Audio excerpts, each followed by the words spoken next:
स्वागत करते हैं आप सभी का आपके अपने YouTube चैनल जैकपुर पे। आज के इस वीडियो में हम लोग क्लास 10th है ये, ठीक है। 10th का जो आप लोगों का वीकली टेस्ट हुआ है, आज उसका आंसर की लेकर आए हैं। और यहाँ पे ध्यान देने वाली बात यह है कि आज के जो आंसर की होने वाला है वो ऑब्जेक्टिव का तो होगा ही होगा, साथ में साथ आपको मैं बता दूं कि आप लोगों का जो सब्जेक्टिव क्वेश्चन आंसर आता है उसका भी आंसर हम लोग आपको बताएंगे, ठीक है। तो वीडियो काफ़ी इंपॉर्टेंट होने वाला है, शुरू से लेकर अंत तक बने रहना है। यदि आप हमारे चैनल पे पहली बार आ रहे हो तो सब्सक्राइब करके बेल आइकन को दबा लीजिएगा, क्योंकि जितना भी मैंने पढ़ाया था लगभग वहाँ से आप लोगों का 95% क्वेश्चन आपका आ चुका है, ठीक है।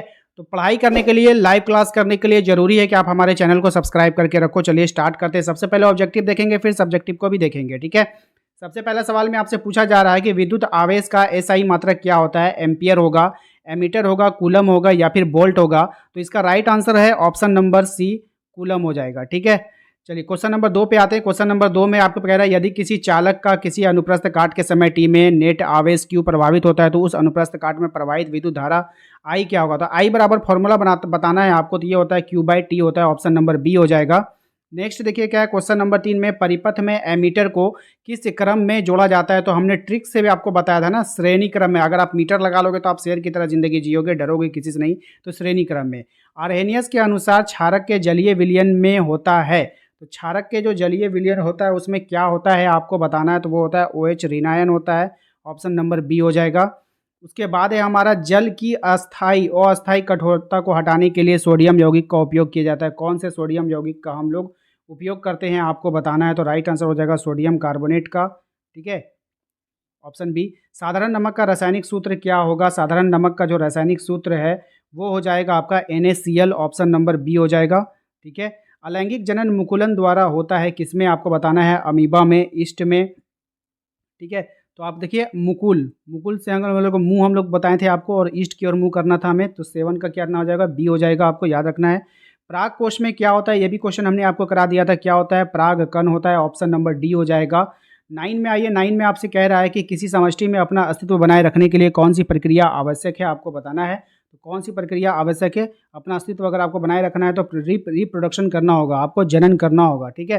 चलिए क्वेश्चन नंबर 10 पे आते हैं। क्वेश्चन नंबर 10 में आपसे कह रहा है किसकी प्रतिकृति का बनना जनन की मूल घटना है, ये आपको बताना है। तो किसकी प्रतिकृति का बनना, DNA की प्रतिकृति का बनना, ऑप्शन नंबर ए, ओके। अब आते हैं सब्जेक्टिव पे। सब्जेक्टिव देख लीजिए क्या है। सब्जेक्टिव में आपसे कह रहा है कि धोने वाले सोडे का 3 महत्वपूर्ण उपयोग बताना है आपको। तो चलिए क्वेश्चन नंबर 13 का आपको आंसर बताते हैं। सॉरी, पहले आते हैं क्वेश्चन नंबर 11 में आते हैं ना। देखिए क्वेश्चन नंबर 11 है और क्वेश्चन नंबर 12 है, ठीक है, 13 है, 14 है और 15 है। कुछ क्वेश्चन का जो है आपको हम लिंक दे देंगे डिस्क्रिप्शन में, लेकिन कुछ क्वेश्चन का आंसर आपको हम यहीं पे बता रहे हैं, तो बने रहिए। सबसे पहले हम आपको बता देते हैं, आपको धोने वाले सोडा यानी कि एक मुकुलन 12 और 13 का आंसर आपको देख लीजिए क्या होगा।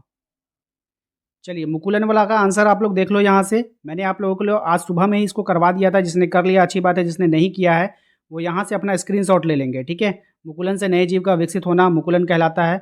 अलैंगिक जनन की इस विधि में कोशिका के किसी भाग में एक बल्ब जैसा अब उभार बनता है। कोशिका का केंद्रक 2 भागों में विभाजित हो जाता है और एक भाग का इस बल्ब में आ जाता है, इसे ही मुकुल कहते हैं। और हाइड्रा में इस विधि के द्वारा अलैंगिक जनन होता है, ठीक है। इसको आप लोग नोट कर लीजिए। उसके बाद मैंने आप लोगों को करवा दिया था धोने वाले सोडे का। धोने वाले सोडे का 3 उपयोग लिखना था। घरों में साफ सफाई के लिए, जल की अस्थायी कठोरता हटाने के लिए, और कांच साबुन का एवं कागज का उद्योग में, ठीक है। ये आपका था इसका उपयोग धोने वाले सोडे का। उसके बाद देखिए क्या क्या क्वेश्चन बच जाता है, उसके बारे में हम चर्चा कर लेते हैं। की परिभाषा आप लोगों को बताना था, ठीक है। विद्युत धारा की परिभाषा लिखना था और इसका SI मात्रक लिखना था। इसके बारे में हमने आपको बता दिया था, एक लाइव क्लास में आप लोगों को लिखवाया। अगर नहीं देखा तो उसका लिंक आपको डिस्क्रिप्शन में दे देंगे, उस वीडियो को देख लीजिएगा।